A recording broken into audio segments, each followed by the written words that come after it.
নমস্কার বন্ধুরা, কেমন আছেন সবাই? গল্প যেখানে সত্যি চ্যানেলের আরও একটি নতুন গল্পে আপনাদের সকলকে আবারও স্বাগত জানাই। আমাদের চ্যানেলে নতুন হলে অবশ্যই আমাদের চ্যানেলটিকে সাবস্ক্রাইব করে পাশে থাকবেন। অবশ্যই বেল আইকনটিকে প্রেস করে নেবেন পরবর্তী গল্পগুলো যাতে খুব সহজে আপনাদের কাছে পৌঁছে যায়। তার জন্য কাছের মানুষদের সাথে একটু শেয়ার করবেন যদি ভালো লাগে আমাদের গল্পগুলো, আর কমেন্ট করবেন। আজকে বলবো বাংলার প্রথম মহিলা ইঞ্জিনিয়ারের গল্প। হ্যাঁ, ঠিক ধরেছেন, ইলা মজুমদারের গল্প। অনেক তথ্য রয়েছে আজকের এই গল্পটিতে এবং রয়েছে উদ্বুদ্ধ করার নানা রসদ। মানুষ চাইলে কি না করতে পারে তার রসদ। তাই আজকের গল্পটি স্কিপ না করে পুরোটা শুনবেন। আগে গেলে বাঘে খাক বা না খাক, যাওয়ার পথটা কুসুমাস্তীর্ণ হয় না। কোনো ক্ষেত্রে প্রথম পা রাখা মানুষের নাম উজ্জ্বল হয় ঠিকই, কিন্তু তা অনেক বাধা বিপত্তি পেরোনোর পর। তেমনই মানুষ ছিলেন ইলা ঘোষ মজুমদার। নামটা হয়তো আমাদের স্মৃতিতে তেমন উজ্জ্বল নয়, কিন্তু তাতে তার কৃতিত্বের ঔজ্জ্বল্য বিন্দুমাত্র ফিকে হয় না।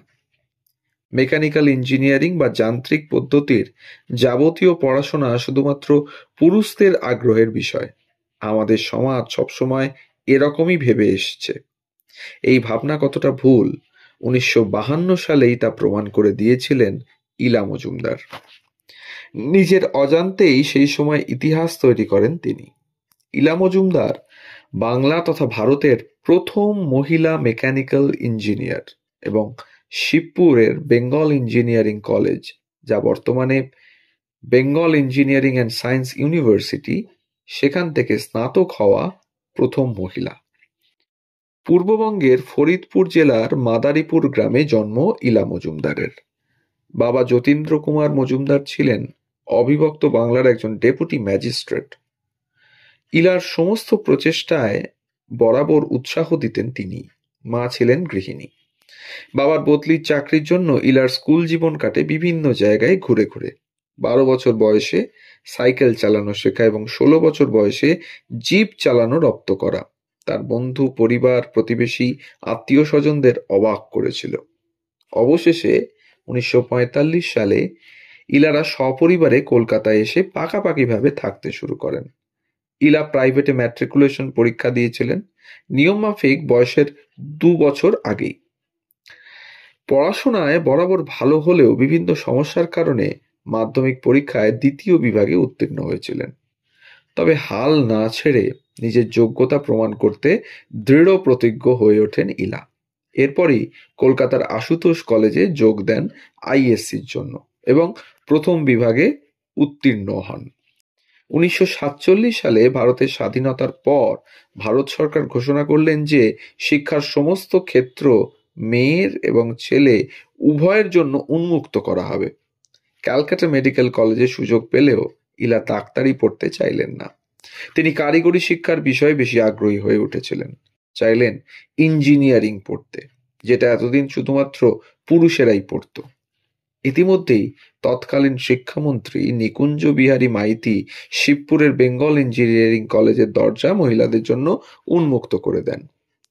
বেঙ্গল ইঞ্জিনিয়ারিং বা বিই কলেজে প্রবেশিকা পরীক্ষায় উত্তীর্ণ হন ইলা। যেহেতু বিই কলেজে মেয়ে শিক্ষার্থীদের জন্য কোনো পরিকাঠামো ছিল না, তাই তাকে একটি বিশেষ সাক্ষাৎকারের জন্য ডাকা হয়েছিল। তবে শুধু ইলা নন, তার সঙ্গে আর একজন মহিলাও প্রবেশিকা পরীক্ষা দিয়েছিলেন। তিনি অজন্তা গুহ। 2য় বর্ষে বাদও পড়েন। সে সময় শিবপুরের কয়েকশো ভারতীয় এবং ইউরোপিয়ান ছাত্রের মধ্যে ইলাই হয়ে উঠেছিলেন একমাত্র ছাত্রী। ইলা চেয়েছিলেন সিভিল ইঞ্জিনিয়ারিং পড়তে, কিন্তু এই শাখায় অত্যন্ত ভারী যন্ত্রাংশ নিয়ে কাজ হওয়ায় অধ্যক্ষ তাকে অনুমতি দেননি। সেই জন্য শেষ পর্যন্ত তিনি মেকানিক্যাল ইঞ্জিনিয়ারিংয়ে ভর্তি হন। ইঞ্জিনিয়ারিং পড়াকালীন ক্যাম্পাসে ইলার 400-র বেশি ছেলেদের মধ্যে একা ছাত্রী ছিলেন। চেনা পরিবেশ থেকে দূরে এই পরিস্থিতি অস্বস্তিকর হলেও তাকে এই সব সমস্যার মোকাবিলা নিজেকেই করতে হয়েছিল। সে সময় আর কোনো ছাত্রী না থাকায় ছাত্রী আবাসও ছিল না। সেই জন্য ইলাকে থাকতে হতো কলেজের লাইব্রেরি সংলগ্ন একটি ঘরে। সিভিল ইঞ্জিনিয়ারিং এর বিভাগীয় প্রধান অধ্যাপক পুলিন বিহারী ঘোষ বিশেষভাবে সাহায্য করেছিলেন ইলাকে। তিনি প্রায় ইলার স্থানীয় অভিভাবকের মতো ছিলেন। এমনকি তিনি ইলার পড়াশোনার ব্যয়ভার বহন করতেও চেয়েছিলেন। 1951 সালে ইলা স্নাতক হন। ইতিহাসের পাতায় নিজের নাম স্থায়ী করেন।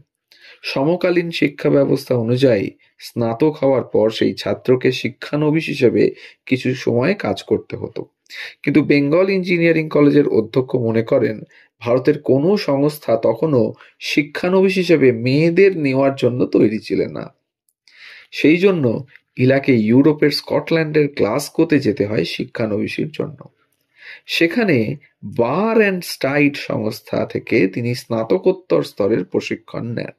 এরপর দেশে ফিরে এসে ইলা অর্ডিন্যান্স ফ্যাক্টরি দেরাদুনে একটি ভারী যন্ত্রাংশ তৈরির কারখানায় যোগ দেন। স্বভাবতই তিনি ভারী ইঞ্জিনিয়ারিং উৎপাদন বিভাগে কর্মরতা প্রথম ভারতীয় মহিলা। এখানে ইলা 6 মাস চাকরি করেন। এরপর তিনি 1955 সালে দিল্লি পলিটেকনিক কলেজে অধ্যাপক হিসেবে যোগ দেন। 1959 সালে বিয়ের পর তিনি পাকাপাকিভাবে কলকাতায় চলে আসেন এবং ইনস্টিটিউট অফ জুট টেকনোলজিতে অধ্যাপক হিসেবে যোগদান করেন। অল্প সময়ের মধ্যে তিনি 2টি বইও প্রকাশ করেন, applied mechanics through worked examples এবং হাইড্রোলিক্স থ্রু ওয়ার্কড এক্সাম্পলস। ইলা মজুমদারের সবচেয়ে বড় কৃতিত্ব বাংলার প্রথম মহিলা পলিটেকনিক কলেজ স্থাপন করা। 1963 সালে কলকাতার গড়িয়াহাট রোডে একটি কলেজ প্রতিষ্ঠা হয়। ইলা মজুমদার ছিলেন এই কলেজের প্রথম অধ্যক্ষা। তার কর্মকাণ্ড দেখে রাষ্ট্রপুঞ্জের পক্ষ থেকে ইলাকে বাংলাদেশের ঢাকায় একটি পলিটেকনিক কলেজ স্থাপন করার দায়িত্বও দেওয়া হয়। পরবর্তীতে তিনি বাংলাদেশে যান এবং সফলভাবে পলিটেকনিক কলেজ প্রতিষ্ঠা করেন। 1967 সালে তিনি যুক্তরাজ্যের কেমব্রিজে অনুষ্ঠিত মহিলা প্রকৌশলী এবং বিজ্ঞানীদের দ্বিতীয় আন্তর্জাতিক সম্মেলনে যোগদান করেন। 1985 সালে তিনি বাংলাদেশের ঢাকায় মহিলা পলিটেকনিক স্থাপনের জন্য ইউনেস্কো স্পন্সর প্রকল্পে প্রধান প্রশাসনিক কর্মকর্তা নিযুক্ত হন। 2019 সালের নভেম্বর মাসের প্রায় 90 বছর বয়সে প্রয়াত হন ইলা মজুমদার ঘোষ। আজীবন সাহস এবং দৃঢ় সংকল্প নিয়ে কাজ করে যাওয়া ইলাকে একবার জিজ্ঞাসা করা হয়েছিল দীর্ঘ এবং সফল কর্মজীবনে তিনি লিঙ্গ পক্ষপাতের মুখোমুখি হয়েছেন কিনা। উত্তরে তিনি বলেছিলেন, অবশ্যই আমি আমার পেশাগত জীবনে সব সময় লিঙ্গ পক্ষপাতের সম্মুখীন হয়েছি। আমার মনে হয় সমাজের মানসিকতা বদলাতে অনেক সময় লাগবে, ততদিন সহ্য করা ছাড়া উপায় নেই। কর্মক্ষেত্রে যখন কোনো মহিলার পদোন্নতির সময় আসে, কর্তৃপক্ষ তখন অজুহাত খুঁজতে থাকে কিভাবে সেটা আটকানো যায়। কিছুতেই তাকে উপযুক্ত জায়গা দেওয়া হয় না, কারণ এই পুরুষতান্ত্রিক সমাজ ব্যবস্থায় কেউই চান না মহিলা কর্তৃত্ব। তো এই ছিল আজকের গল্প। যাই হোক, এই সমাজ আমাদের মাধ্যমেই পরিবর্তিত হবে, আমরা সবসময় এটা ভাবি, এবং আস্তে আস্তে অনেক ক্ষেত্রে তার পরিবর্তন এসেওছে। আবার অনেক খারাপ দিকও আমরা দেখেছি এই সমাজের, সেগুলোকে আমরা তীব্র নিন্দা করি।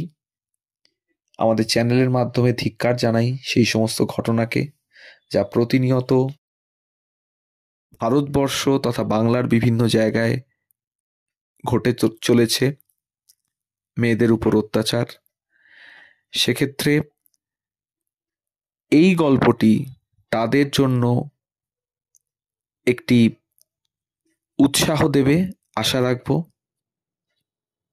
তাই আমাদের গল্প যদি ভালো লাগে, অবশ্যই আপনারা এই গল্পগুলোকে একটু কাছের মানুষদের সাথে শেয়ার করুন, পাশে থাকুন। সবাই ভালো থাকুন, সুস্থ থাকুন। ধন্যবাদ।